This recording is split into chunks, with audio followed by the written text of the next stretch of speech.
We are in the next part now. I get to guy in the next previous part. I just ended up just kind of going on a rambling mode because I was upset at like ancestral worship. But yeah, anyway, this cousin, yes, I was telling you guys about this cousin of mine who was stealing the wealth of wonke umuntu la emgaqweni ekhaya. Kodwa mega sokola ukungitshontsela mina, and I keep on maintaining ukuba mina ngitshontshelangwa. It's just a matter of time. These swarming locusts, these cankerworms and these palmerworms, the Lord is going to restore to me whatever it is that I zamile gresham to go and take. I'm jobo. After suffering for a little while, I'll be okay. But this cousin stole the wealth of many, and it was because of what he started, that now my family is in this chaos. So basically everybody else, remember his sister started out saying, yo, my brother's involved in something dark, I'm not cool with it. Nobody's cool, everybody's worried about him. Wonkumuntu imagined that he was going to end up nowhere because he was getting into crime. Next thing, he was all successful, and God showed me that dream of him stealing the wealth of others. Finally, the Lord then introduced me, Mina Escarabo, to South African ex-Sangomas and Satanists, right? Where before I had only gotten testimonies of Abantu Base, Nigeria, Ghana, etc. And I couldn't relate 100% because, I'm not from there. I met this woman online, or rather, let me say I met her testimony online by the name of Uposha Mohau. Like, couple of weeks ago, like literally I've been suffering for 20 years, might as well be 50. It's been 8 years, and I've had internet for long. Maybe the Lord only wanted me now at this stage to share this information, right? Not only did I meet with Uposha, but I also met with a channel called Home Cell on what you might call this, Home Cell on YouTube, and the banalong lasa sometimes about tumpa sele sako lesotho, and yeah, sang rava zamara sometimes I can carry on and on and on and on type setup thing. The testimony tsa baloi bale bako Home Cell.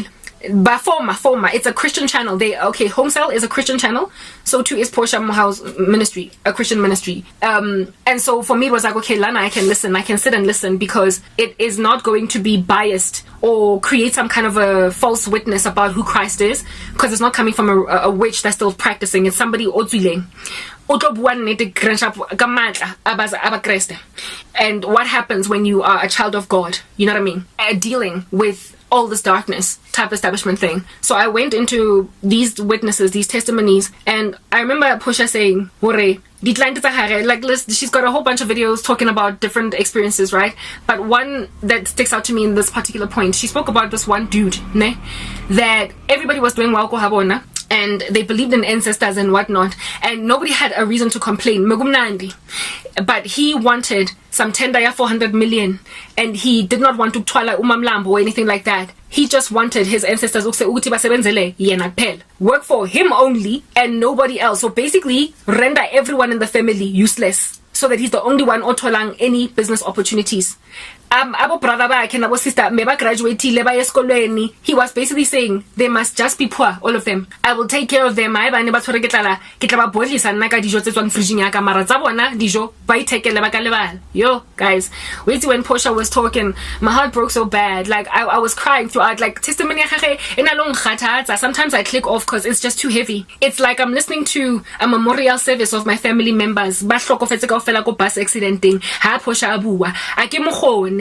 I can't sit outside of Portia's ministry for any length amount of time. I cannot consume her. I can't move from video to video to video with Portia. I can't, because it's like she is literally, the reading of the wreaths at a funeral. That it's like every time the memorial service, it's a cousin 1, cousin 2, uncle 1, uncle 3, auntie 7, like abantu bagiti. She is reading wreaths wabo at a proverbial funeral service of the crimes, because the wages of sin is death, guys. And I cry. And the dreams that God gave me, Holy Spirit, do you understand? That these people are doing. And when Portia speaks, it's like the death of my relatives, the thing that made them not family anymore, the thing the memory for whoever it is, the days black man patile, the days like the cricket New Year's Eve, they literally took all those memories and rendered them worthless. Every glorious experience I had with family growing up. Medea's family reunion type thing. That's how big my family is. They rendered everything useless, guys, because now they sowed discord among themselves. Destinies. Using protection spells to prevent one family member from stealing from the other.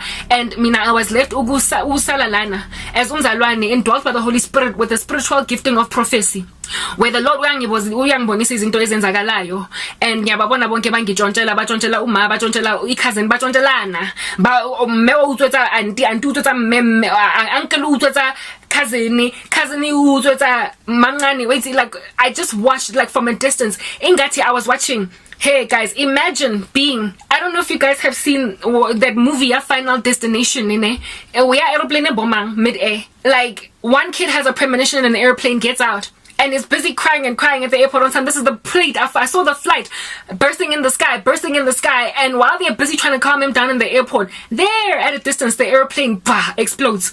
And everybody sees it, and the moment that happens, it becomes all somber and quiet in the airport, because you understand that everyone in there is dead, and you just have like a tabulation in your mind: 1, 2, 3, 4, 5, 6, 7, 8, 15, 27, 59. How many people were on that flight? Flight 188, I think 190 something, dead. There is no way they could have survived it. It's pointless to bring an ambulance. Nobody has made it. It's like I got a premonition on an airplane. That would be the tantamount of my redemption. Got off that flight, cried and jostled about, because I tried to warn them prior to losing everything. God has shown me, guys, this is what you're doing. And from the airport, like window,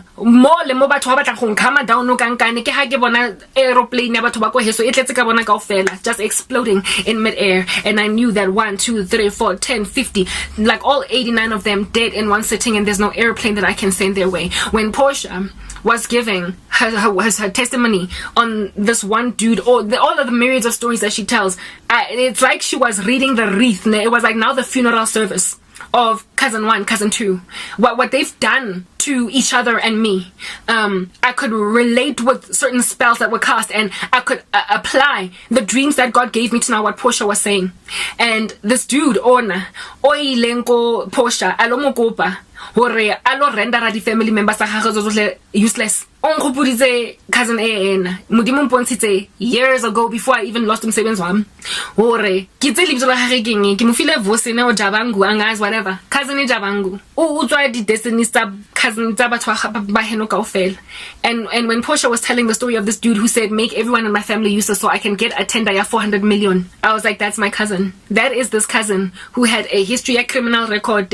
Everybody thought ukuthi mephile ngaye, and then he decided to turn to the darkness and consulted the darkness to steal the wealth of all his family members, rendering every last one of them useless. Now abantu bagithi it's a cantankerous circus. Wankutla kaofela baratadi tlhano kaofela, a lot of them ba lawyer ne ba consulta, mara he is the only one on ang shrine practicing in his own personal capacity. So he is the most destructive, and he is the original domino that was tipped. This cousin of mine is the one that caused so much suffering and want in all the rest of my other family members that they ended up turning to darkness just to find any relief for taba ba blokegile. So ba engaged in occult activity because of him. He essentially has rendered all of my family members Satanists. Uze kiti wakhala ukuthi hey man abutwaka involved in something ebodileng. She was not busy dabbling at the time, but she ended up dabbling. Why? Because her brother blocked her. So this cousin is responsible for the demise of the whole family. He was like the pilot in Flight 189 on Final Destination. Ubulale abantu bagithi bonke, tipped like dominoes, and they ended up doing witchcraft when they were never ever gonna do that. And I'm the only one. That's why Keraseyaga in particular, he kept on like burning him, scorching him, and in the dream he was like, "Where's Alang Mona? Where's Alang Mona?" What is up with Karabo? I was the only one that never bowed, knelt. Like, there were 7,000 others that have not knelt to Baal. I was the only one that did not kneel to Baal, and it frustrated him. Let's move on to the next part.